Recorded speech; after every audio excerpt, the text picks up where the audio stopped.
Legs and core lift for focusing on hypertrophy and strength. We got a lot of movements to get through in this workout. We want to try to get it all done in around an hour. Don't rush through it, but move at a fairly steady pace. First exercise, we got barbell front squats. We're going to superset those with calf raises after that. Hitting 5 sets, starting off higher in reps at 15, dropping all the way down to 3 sets at 6 to finish it out. Obviously, opening up those hips a little bit so we can hit good depth. This will help warm you up for when you go heavier in those sets. 15 reps, keep it nice and light on that barbell. Front rack position, you want a good shelf. Elbows up high with the wrist bent back. You want the majority of your weight for front squat on your shoulders and not on your wrists and forearms. Here we got those machine calf raises. A great way to do calf raises. 4 sets of around 20 to 25 reps. You want to go slow on the descension, and you can extend those legs fast. This will give you an extra good burn in those calves. You don't want to rush through them or bounce too much. This is going to take away a lot of the gain and benefit you could get from those calf raises. I personally need to do more calves, and they should definitely be mixed into your lower body workouts as much as possible. Third exercise, this isn't superset with anything. Isolated exercise, we just got barbell deadlifts. You can go double over grip or over under grip.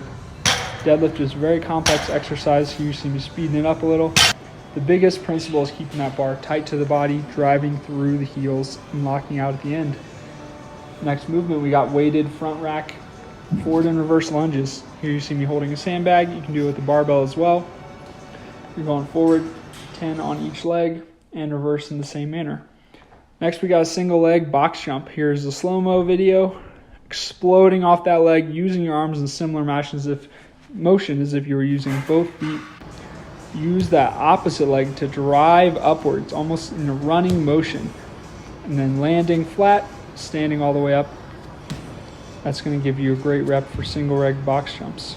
Stepping off is probably the better version for this one, but if you want to rebound or jump right off, that is good as well. It's only 5 on each leg for 3 sets of this one, so feel free to challenge yourself in terms of box height as long as you can do it safely. Nordic curls, one of the most challenging, difficult lower body exercises there is. Complete isolation of the hamstrings. You want your feet locked in, get a nice pad under your knees. If you have a Nordic curl machine at your gym, that is great. I like to have something under my chest so I don't smack my face on the ground. Very difficult. You might feel like your hamstring is going to cramp if you do these. Another way to do them, if it is too difficult, is to tie a band around your chest.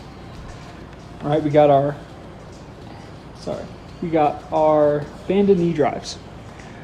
So you get a moderate to light resistance band around each foot, and you're popping that band up just like you're running, working those hip flexors, get the arms into it, get a nice rhythm going. 15 on each leg for this exercise. After that, we got standing ab roller. Just like I was talking about in the Nordic curls, this is a regressed version. Get the band around the waist. Standing ab rollers without a band is very, very difficult to do. It is possible, but I like to use at least 1, sometimes 2 bands if I'm doing a lot of reps. This will help bring your hips up once you hit that lockout position. Want those arms straight out in front of you. Get your body just hovering above parallel, right above the ground. You obviously could do ab roller for the knees, but this is a fun way to change it up. Very difficult version to work the core. We've got a hanging L-sit, lifting our legs over a dumbbell with a kettlebell stacked on top of it. So we're holding ourselves up and we're working those obliques, raising the legs side to side from a straight position. Here we have a weighted sit-up with the arms extended overhead. Feet are locked in. This will give you better ab and core isolation. Keeping that barbell extended will also work shoulder stabilization. Slow descension. I'm having my whole back hit the ground at the same time and then exploding up. This is a great way to work the lower abdominals. Dumbbell briefcase is a very fun exercise. You're in the sweeping motion under the legs as you sit up and then bringing them back to in front of your face. Very difficult core movement. Don't go too heavy on the dumbbells for this one. It's almost like a briefcase, but you're just adding some resistance to it to make it a little more challenging, a little more beneficial, and it's going to work the upper body a little bit, but mostly focusing on that core. Final exercise, we got leg lift holds, and we're mixing in some scissors and jackknives. So we're only doing 1 round of these for 90 seconds total. Feet do not touch the ground. You want them to hover around 6 inches off the ground. You're holding. You're doing some scissors, doing some jackknives. Here you got some higher jackknives and then some wider scissors. All great movements to mix into this core burner at the end.